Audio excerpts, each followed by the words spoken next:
Hello everyone, welcome to my channel online public education. तो आज हम शुरू करने वाले हैं चैप्टर नंबर 2 द सुनामी।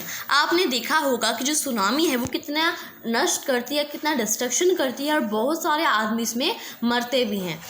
तो आज हम इस चैप्टर को शुरू करेंगे, लाइन वाइज हर चीज़ को समझेंगे। तो चलो शुरू करते हैं अपना चैप्टर 2 सुनामी। सो ये जो कुछ दे रखा है आप इसको रीड कर लेना। ज़्यादा इम्पोर्टेंट नहीं है, बस यहाँ से हम ये इम्पोर्टेंट है, यहाँ से हम शुरू करते हैं अपना main topic. Okay, A tsunami is a very large and powerful wave caused by an earthquake under the sea.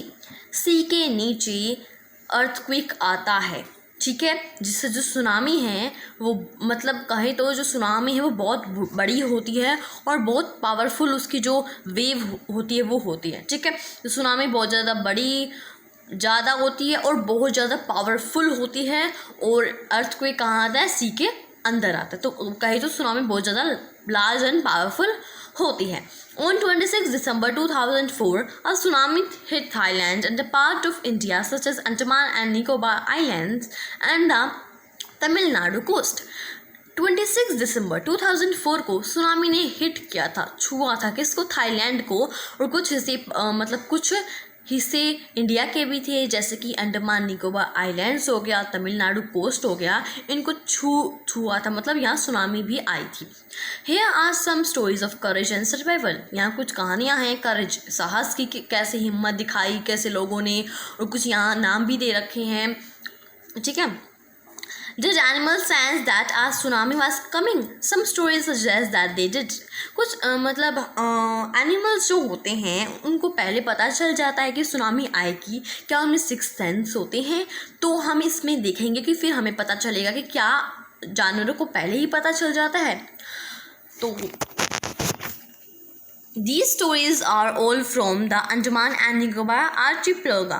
देखो ये जो सारी कहानियाँ हैं, ये स्टोरीज़ हैं, ये सभी कहाँ से हैं, अंडमान निकोबार से हैं। और कुछ इसका मतलब होता है आर्चीपेलागो का मतलब होता है कि ग्रुप्स, क्या, ग्रुप्स ऑफ आइलैंड, ठीक है। जिससे मैं कहूँ ग्रुप्स ऑफ आइलैंड, मतलब ग्रुप ऑफ आइलैंड होते हैं, इसको बोलते हैं आर्चीपेलागो, ठीक है।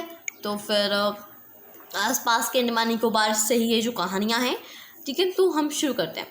Igneous was the manager of the cooperative society in Katchal. जो इग्नियस नाम का एक पर्सन है, एक आदमी है, जो क्या है, मैनेजर है कोऑपरेटिव सोसाइटी का, ठीक है। क्या है, मैनेजर है कोऑपरेटिव सोसाइटी का कच्छल में। His wife woke him up at 6 AM because she fail and earthquake. उसकी पत्नी ने उसको उठाया 6 बजे। क्यों उठाया? क्योंकि उसको महसूस हो रहा था earthquake. Igneous carefully took his television set off its table and put it down on the ground so that it would not fall and break. तो इग्नियस ने क्या किया, ध्यान से टेबल पर क्या रखा हुआ था, टेलीविज़न रखा हुआ था। तो टेलीविज़न को उठाकर उस इग्नियस ने क्या करा, वो उस टेलीविज़न को नीचे ज़मीन पर रख दिया। अगर ऊपर रखेगा तो अर्थक्वेक आएगा, तो वो टेलीविज़न पर जो टेबल पर जो टेलीविज़न रखा है वो नीचे गिर जाएगा और फिर टूट जाएगा। इसलिए उससे पहले ही टेलीविज़न को टेबल पर से उठाकर नीचे रख दिया कि वो टूटे ना, वो गिरकर ऊपर से टूटे ना। Okay, then the family rushed out the house.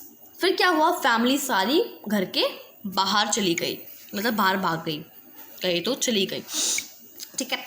और फिर When the tremors stopped, they saw the sea rising. जब ये अर्थक्वेक वगैरह रुक गया तो उन्होंने देखा कि जो समुंदर का जो पानी है वो राइजिंग, उठ रहा है। क्या हो रहा है, वो उठ रहा है। In the chosen confusion, 2 of his children caught hold of the hand of their mother, father and mother, brother and rushed in the opposite direction. तो उसके जो थे, इग्नियस जो था, उसके 2 बच्चों ने क्या किया, 2 बच्चों ने मम्मी के पापा का हाथ पकड़ लिया और मम्मी के भाई का हाथ पकड़ लिया। मतलब कि नाना और मामा का उन 2 बच्चों ने हाथ पकड़ लिया और अपोजिट डायरेक्शन में चले गए, भाग गए। He never saw them again. फिर उसने, इग्नियस ने और उसकी पत्नी जो थी, उसने उनको कभी देखा नहीं, उन बच्चों को, फादर उसको, मदर फादर को और मदर ब्रदर को। His wife was also swept away, और उसकी जो पत्नी थी, इग्नियस की जो पत्नी थी, वो भी बह गई पानी में। Only the 3 other children who came with him were saved. बस जो 3 बच्चे थे, 3 other children जो थे, वो उसके जो साथ थे, इग्नियस के साथ थे, तो वो बच गए। 3 बच्चे बच गए। उसके 5 बच्चे थे, इग्नियस के 5 बच्चे थे। तो 2 बच्चे तो नाना और मामा के साथ चले गए, मदर फादर के, मम्मी का जो पापा और मम्मी का जो भाई उसके साथ चले गए, और अपोजिट डायरेक्शन में। फिर उसने कभी उनको नहीं देखा, और उसकी जो वाइफ थी वो भी पानी के साथ बह गई। उसके 3 बच्चे थे जो उसके साथ थे, और फिर वो भी मतलब वो सेव हो गए, बच गए वो, ठीक है। और फिर उसके 5 बच्चे थे, ओके। अब बात आती है दूसरी उसकी। Sanjeev was a policeman serving in the Katchal island of the Nicobar groups of islands. He someone manage to save himself, his wife and his baby daughter from the waves.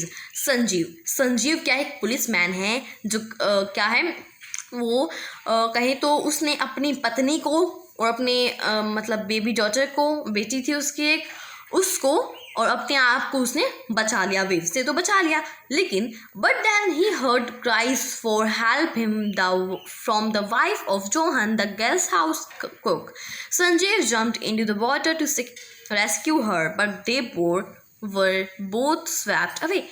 तो किसी की रोने की, चिल्लाने की, हेल्प की आवाज़ आई। जो जोहन की जो वाइफ थी वो हेल्प मतलब मदद करने के लिए मतलब कर रही थी कि मेरी कोई मदद करो। तो संजीव जो था वो पानी में कूद गया, ठीक है, क्योंकि पुलिस मैन था, उसका ये है कि वो मदद करे, तो वो संजीव पानी में कूद गया उसको बचाने के लिए, जोहन की वाइफ को। लेकिन संजीव और जो उसकी वाइफ थी जोहन की, वो दोनों इतनी तेज एक वेव आई कि तो वो दोनों जो संजीव था और उसकी जो वाइफ थी जोहन की, वो दोनों बह गई। कौन? संजीव और जो वाइफ थी उसकी जोहन की, वो बह गए, वे दोनों बह गए, ठीक है, वेव के साथ, लहर के साथ। अब बात आती है थर्ड स्टोरी पढ़ने की। दैट इज 13-year-old मेघना was swept away along her parents and 77 other peoples. 13 साल की मेघना जो बह गई थी अपने पेरेंट्स के साथ और 77 लोगों के साथ वो पानी में बह गई थी। She spent 2 days floating in the sea, holding on to a wooden door. वो जो मेघना थी उसने क्या किया, 2 दिन तक वो पानी में तैरती रही एक लकड़ी के दरवाजे की हेल्प से, क्योंकि लकड़ी का दरवाज़ा बहुत हल्का होता है, दैन दैट वो डूबता नहीं है पानी में, ठीक है, तो वो तैरता रहता है। 11 times she saw real-life helicopters overhead, but they did not see her. 11 बार उसके ऊपर से, मेघना के ऊपर से हेलीकॉप्टर गया था। हेलीकॉप्टर क्यों होते हैं? जैसे कि क्यों घूमते हैं हेलीकॉप्टर? जब लाइक फ्लड आता है, सुनामी आती है, कि किसी को हेल्प की ज़रूरत है, तो वी देन हम उसको मतलब हम उसकी मदद करेंगे, उसकी हेल्प करेंगे। दैट्स वाई जो हेलीकॉप्टर्स हैं वो घूमते हैं। तो इसलिए वो हेलीकॉप्टर, तो जो आदमी थे वो तो मदद करने के लिए देख रहे थे कि कोई बचा है कि नहीं, हम उसको हेल्प करेंगे। तो उन्होंने नहीं देखा मेघना को। 11 बार हेलीकॉप्टर उसके ऊपर से गया, लेकिन उन्होंने उसको, मेघना को नहीं देखा। She was brought to the shore by a wave. एक बहुत तेजी से एक लहर आई जो उस लकड़ी के दरवाजे को, मतलब मेघना को पानी के तट पर छोड़ गई, ठीक है, मतलब पानी के मतलब ज़मीन पर आ गई वो, ठीक है, तट पर के पास आ गई, ज़मीन के पास आ गई। And was found walking on the sea shore in days. Alma Javed was 10-year-old. Alma Javed 10 साल की एक लड़की। She was a student of Carmel convent in Port Blair where her father had a petrol pump. एक स्टूडेंट, एक बच्ची जो कार्मेल कॉन्वेंट स्कूल में जाती थी, पोर्ट ब्लेयर में था वो स्कूल। कार्मेल कॉन्वेंट वो स्कूल है जो कहाँ था, पोर्ट ब्लेयर में था। और उसका जो अलमा जावेद का जो फादर था वो एक पेट्रोल पंप पर काम किया करता था, मतलब करता था। उसके फादर का क्या था, एक पेट्रोल पंप था, वहाँ उस पर काम करता था वो। हर मदर राहिला होम वाज इन नैनकोरिया आइलैंड। उसकी जो माँ थी, मदर थी, अलमा जावेद की उसकी मदर का नाम था, मतलब अलमा जावेद की जो मम्मी थी उसका नाम राहिला था, मतलब उसकी जो मदर थी राहिला, उसका जो घर था वो नैनकोरिया आइलैंड में उसका घर था। The family had gone there to celebrate Christmas, जो पूरा परिवार था वो क्रिसमस सेलिब्रेट करने वहाँ नैनकोरिया आइलैंड में गया था। When the tremors came earlier in the morning, जब ट्रीमोर्स सुबह आया मॉर्निंग में, the family was sleeping, जब परिवार पूरा सो रहा था। Alma father saw the sea water recede, Alma के पापा ने देखा कि जो पानी है वो रिसीड हो रहा है। अब आप सोच रहे होंगे कि सी वाटर रिसीड का मतलब क्या होता है। रिसीड का मतलब होता है कि सबसे पहले पानी जो है वो पीछे जाता है और फिर बहुत तेज़ी से आगे आता है, ठीक है, ये होता है। He understood that the water would come rushing back with great force, कि मतलब पानी जो है वो पीछे की फोर्स में मतलब जा रहा है और फिर इतनी तेज फोर्स में आगे वो आ रहा है, बहुत ज़्यादा फोर्स से वो आ रहा है। He woke everyone up and tried to rush them to a safer place. फिर क्या हुआ, उन सब ने उसको उठाया, मतलब कि जो था अलमा का जो फादर है उसने सबको उठाया और फिर क्या वो घर के बाहर चले गए, किसी सेफर प्लेस पर वो चले गए, एक सुरक्षित जगह पर वो चले गए। As they ran, her grandfather was hit on the head by something and he fell down. उसका जो अलमा का जो दादा था उसका जो मतलब सिर से कुछ टकराया और टकरा के वो नीचे गिर गया। दादा अलमा का जो दादा था, ग्रैंडफादर था, उसके सिर पर कुछ लगा जिसकी वजह से वो नीचे गिर गए। अब हमें नहीं पता वो क्या था, क्या चीज़ थी जो अलमा के दादा जो थे उसके सिर पर लगे और फिर वो नीचे गिर गए।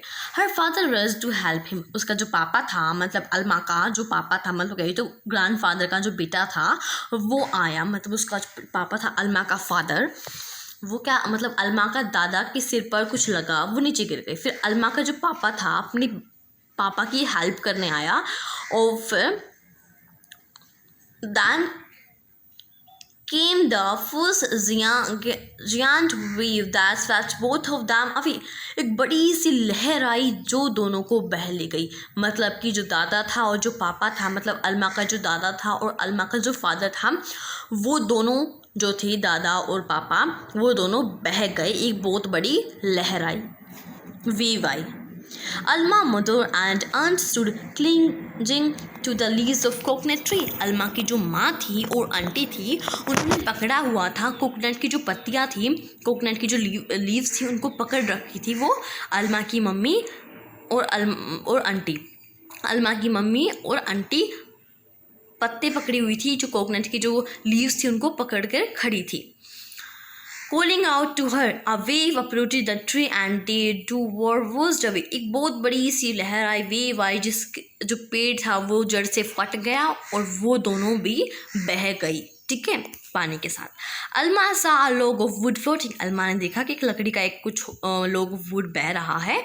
She climbed onto it, वो उसके ऊपर बैठ गई, चढ़ गई। Then she fainted, ये बहुत इंपॉर्टेंट है। fainted का मतलब होता है बेहोश हो जाना, बेहोश हो जाना, ठीक है। फेंटेड का मतलब होता है बेहोश हो जाना। तो अलमा जो थी वो बेहोश हो गई। व्हेन शी वोक अप, जब वो उठी, she was in a hospital in Kamorta, वो हॉस्पिटल में थी कामरोटा में। From there she was brought to Port Blair, और फिर वहाँ से कामरोटा से कामोर्ता से उसको कहाँ लेके आया गया, कामोर्ता से उसको from there she was brought to Port Blair, मतलब कामरोटा से वहाँ से उसको पोर्ट ब्लेयर ले जाया गया जहाँ वो रहती थी, उसको वहाँ से पोर्ट ब्लेयर ले जाया गया जहाँ वो रहती थी, पोर्ट ब्लेयर में रहती थी वो।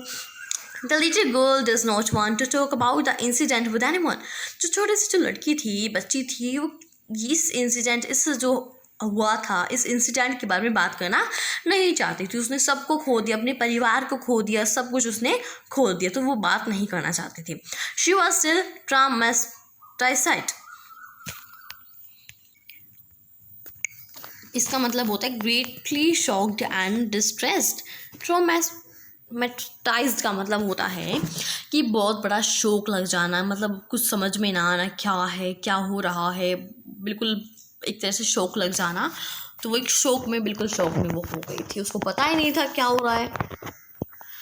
तो ये पार्ट 2 था, मतलब ये पार्ट 1 था। ये नेक्स्ट वीडियो में हम पार्ट 2 को पढ़ेंगे, then we will do part 3 and हमारा चैप्टर कंप्लीट हो जाएगा, राइट। ऑलराइट, सो या तो कोई डाउट है तो मुझे कमेंट सेक्शन में ज़रूर बताना। एंड अगर आपको मेरी वीडियो पसंद आती है तो मेरे चैनल को लाइक करना, सब्सक्राइब करना, शेयर करना। And thank you so much for watching my video.